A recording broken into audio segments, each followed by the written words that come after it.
All India Radio presents Morning News.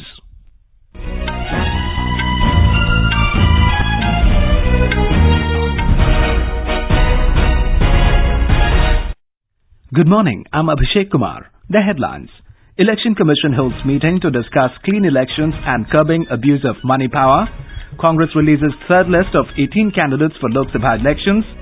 BJP Central Election Committee to meet in New Delhi today, likely to release first list of candidates for general elections. BMC suspends 2 civil engineers in Thursday's bridge collapse. Inquiry ordered against 2 former chief engineers also. France says it has raised the issue of imposing sanctions and freezing assets of JEM chief Masood Azhar with European Union, and India to host Under-17 Women's Football World Cup in 2020.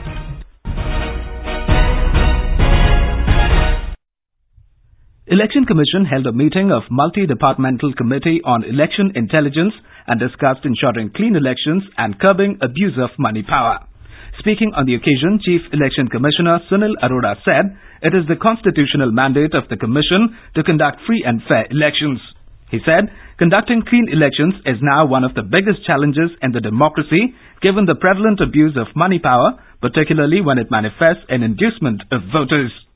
Mr. Arora said the Commission is determined to curb this menace and has issued detailed guidelines to monitor election expenditure incurred by candidates and political parties. Election Commissioners Ashok Lavasa and Sushil Chandra were also present on the occasion.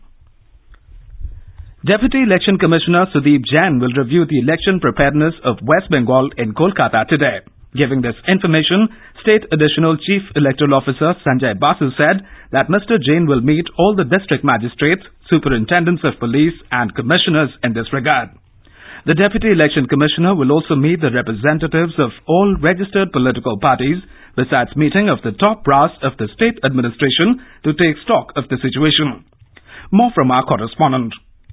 West Bengal is going for 7-phase polls this time. The Deputy Election Commissioner Sudeep Jain will take stock of the law and order situation in view of the complaints of the opposition political parties. 10 companies of Central Paramilitary Force have already arrived in the state. Central Force have started route march at sensitive areas as a confidence-building measure among voters. Arijit Chakraborty, AIR News, Kolkata. The Congress has released its third list of 18 candidates for the Lok Sabha elections. The list was released after a meeting of the party's Central Election Committee in New Delhi yesterday. The list of candidates declared by the Congress include 5 from Assam, 2 from Meghalaya, 1 each from Uttar Pradesh, Sikkim and Nagaland, besides 8 from Telangana. The party has fielded former Meghalaya Chief Minister Mukul Sangma from the Tura parliamentary constituency. All India Mahila Congress Chief Sushmita Dev has been given the ticket from the Silchar Lok Sabha seat and Gaurav Gogoi from the Kaliabor seat in Assam. Former Union Ministers Vincent H. Pala and Paban Singh Ghatowar have also been fielded from Shillong and Dibrugarh in Assam. Senior leader P.L. Punya's son Tanuj Punya has been nominated to contest from Barabanki SC seat in Uttar Pradesh. Congress will contest 11 seats in the Lok Sabha elections in Bihar. A decision to this effect was taken at the party's State Election Committee in Patna. Party leader Akhilesh Prasad Singh said the list of candidates will be announced tomorrow along with a grand alliance.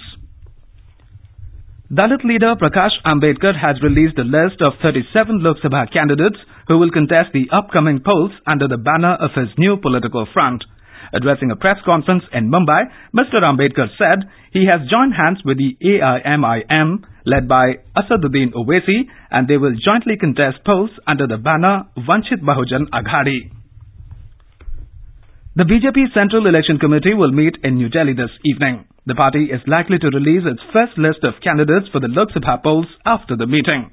The list will have the names of most of the candidates for the first phase of polling, which will be held on April 11 in 91 seats. Prime Minister Narendra Modi, Party President Amit Shah and other top Bharatiya Janata Party leaders will attend the Central Election Committee meeting. Finance Minister Arun Jaitley has said that the government's priority for the future will be infrastructure development and clearing backlog of defence procurement, among others. Speaking at a media award function in New Delhi, Mr. Jaitley said development of rural India and improvement of healthcare and education will be other priority areas. He said The two areas where the country seriously need to concentrate is health and education. He said, in the last 5 years, there has not been a single incidence of increase in tax rates, and rates in both direct and indirect taxes have been lowered. Talking about Ayushman Bharat program, he said, 16 lakh people have benefited from his cashless insurance scheme in the first 4 months of its launch. For quick news updates, follow us on Twitter at AIR News Alerts. Mumbai Municipal Commissioner Ajoy Mehta has suspended 2 civil engineers, A.R. Patil and S.F. Kakurte, in connection with collapse of footover bridge on Thursday. Our correspondent reports that a departmental inquiry has also been ordered into the incident, in which 6 persons killed and 31 injured. BMC Commissioner Ajoy Mehta ordered a probe against civic engineers and a departmental inquiry against 2 retired chief engineers of the BMC. Charges will be framed against the officers accordingly. Meanwhile, the Mumbai Municipal Corporation's Vigilance Department has submitted its preliminary report in the matter, stated that the structural audit of the bridge was not conducted in a responsible and fair manner. It added that the tragedy could have been avoided if the structural audit had been done diligently. Nivedita Purkar for AIR News, Mumbai. Government has constituted Unlawful Activities Prevention Tribunal for the hearing regarding declaration of Students' Islamic Movement of India, SIMI, as an unlawful association under the provision of Unlawful Activities Prevention Act 1967. The tribunal comprises of the Delhi High Court Judge, Justice Mukta Gupta. The registrar of the tribunal has issued notices to SIMI to appear before it on 15th of next month for further proceedings. In a notification, the centre had extended the ban on SIMI for next 5 years over its involvement in acts of terrorism. President Ramnath Kovind will today confer the remaining Padma Awards on prominent personalities at a civil investiture ceremony in Rashtrapati Bhavan. This year, 112 personalities were selected for the Padma Awards, which was announced on the eve of Republic Day. The first set of Padma Award were given on 11th of this month, in which Mr. Kovind had presented 1 Padma Vibhushan, 8 Padma Bhushan and 46 Padma Shri awards. Home Minister Rajnath Singh met award winners and said they are the source of inspiration for the countrymen. कह सकता हूं कि आप लोगों ने अपने काम के माध्यम से इस देश के गौरव को बढ़ाया है, इस देश की प्रतिष्ठा को बढ़ाया है। जो अनसंग हीरोज थे, जिनको कोई नहीं जानता रहा होगा, दूर दराज केवल अपनी जिम्मेदारी का निर्वाह कर रहे थे, सेल्फ इंस्पिरेशन से उन लोगों तक पहुंचने का काम जो है, ये सर्च कमेटी ने वहां जाकर उनको तलाशा है और उनको इस अवार्ड से सम्मानित किया है. France says it has raised the issue of imposing sanctions and freezing assets of Jaish-e-Mohammed chief Masood Azhar with the European Union. In a telephonic conversation with External Affairs Minister Sushma Swaraj, French Foreign Minister Le Drian informed her about his country's imposing sanctions on JEM chief. In a tweet, External Affairs Ministry said that Mr. Drian informed Mrs. Swaraj about the action taken by Paris against the leader of JEM, which had claimed responsibility for the Pulwama attack.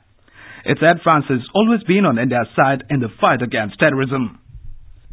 U.S. Secretary of State Mike Pompeo has said that nuclear disarmament negotiations with North Korea will continue following reports that Pyongyang is considering suspending the talks. Talking to reporters in Washington, Mr. Pompeo said the U.S. is hopeful that both countries can continue to hold conversation. Mr. Pompeo said President Donald Trump told a post-summit press conference in Hanoi earlier that the North Korean leader had promised he would maintain his moratorium on missile and nuclear tests. In Afghanistan, a local TV journalist was shot dead in Khost province yesterday. A killing comes less than a week after another journalist in the southern Helmand province was wounded by a bomb attached to his car. No one has claimed responsibility for the attack. Last year, 17 journalists and media workers were killed in Afghanistan. The Dutch police has arrested 2 men in Amsterdam with suspected links to weapons used in deadly attacks in Paris in 2015 that killed 130 persons. The Public Prosecution Service, in a statement, said these men were arrested during an investigation into the origin of weapons used by Islamic State terrorists in the Paris attack. In Mozambique, at least 19 people died and more than 70 injured after Cyclone Idai hit the central part of the country. The tragedy has cut off Beira, a city of 500,000, from the rest of the country after the roads were swamped and power lines were damaged. The airport has also shut down as the navigation system and runway were damaged by the storm. The flooding had already killed 66 people and displaced more than 17,000 in the country during the days preceding the cyclone. India will host the Under-17 Women's Football World Cup in 2020. This was announced by the President of International Football Federation, FIFA, Gianni Infantino, after the council meeting in Miami, USA last night. Infantino said FIFA is delighted to announce that India has been confirmed as the host of the Women's World Cup. This will be the second FIFA tournament India will be hosting after the Under-17 Men's World Cup in 2017. Saudi Arabia's female bokche team won its first 2 World Game matches at Special Olympics World Games Abu Dhabi 2019. It is for the first time that Saudi Arabia has sent women athletes to participate in these games. 21 women athletes from Saudi Arabia are participating in the games. Host UAE football team got its first win of the World Games with a 4-0 triumph over South Africa, while the UAE's mixed volleyball side won 52-30 against Team USA. With more than 7,500 athletes from over 190 nations set to compete between 14 to 21 March, Special Olympics World Games Abu Dhabi 2019 is the largest sports and humanitarian event of the year. And now for an overview of today's newspapers, it's over to V. Ravi Kumar. Thank you, Abhishek. Brutal killings at 2 New Zealand mosques and France's turn move against Masood Azhar post China's resistance against his listing at the UNSC are the top stories on the front pages across national dailies this morning. 49 killed in racial terror attack on 2 mosques in New Zealand is the lead headline in the Asian Age, with the superscription Aussie gunmen charged, 3 others held, 9 Indian origin people missing. The Indian Express writes, terror streamed live, 49 killed in 2 New Zealand mosques, coupled with another headline that reads, Christchurch counts its victim, 1 Indian among dead, 2 injured, 6 missing. The Asian Age in another headline writes, France imposes key sanctions on JEM chief Azhar, adding a subtext, big success for India, snub to China.